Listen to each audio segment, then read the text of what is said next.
అరికెల పాయసాన్ని ఇలా ఒకసారి చేశారంటే ఆరోగ్యానికి ఆరోగ్యం, టేస్ట్‌కి టేస్ట్ కూడా ఉంటదండి. చాలా బావుంటది. దానికోసం చిన్న టీ గ్లాస్ తోటి అరికెలు తీసుకొని శుభ్రంగా క్లీన్ చేసుకొని, ఏ గ్లాస్‌తో అరికెలు తీసుకున్నామో అదే గ్లాస్‌తో 3 గ్లాసులు వాటర్ పోసుకొని నైట్ అంతా నానపెట్టుకొని ఎర్లీ మార్నింగ్ ఈ విధంగా కుక్ చేసుకోవాలండి. చాలా మెత్తగా ఇవి ఉడికిపోతదండి. ఈ విధంగా ఉడికిన తర్వాత ఏ గ్లాస్‌తో అరికెలు తీసుకున్నామో అదే గ్లాస్ తోటి ఒక గ్లాసు బెల్లం తురుము కూడా తీసుకొని, బెల్లం బాగా కరిగిన తర్వాత దాంట్లోనే మనం తీసుకున్న గ్లాస్ కన్నా కొంచెం పెద్ద గ్లాస్తో పాలు తీసుకొని అది కొద్దిగా బాగా ఉడికిన తర్వాత దాంట్లోనే మంచి ఫ్లేవర్ కోసం ఏలచి పొడి కూడా వేసుకొని స్టవ్ ఆఫ్ చేసి పక్కన పెట్టుకోవాలి.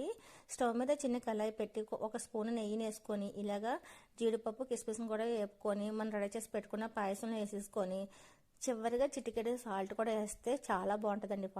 పాయసం అయితే తయారైపోతుంది. ఇది టేస్ట్ అయితే చాలా బాగుంటుందండి. సర్వింగ్ బౌల్లో సర్వ్ చేసేసుకొని పిల్లలకు కూడా ఇస్తే పిల్లలు కూడా చాలా ఇష్టంగా తింటారండి. చాలా హెల్దీ కూడా.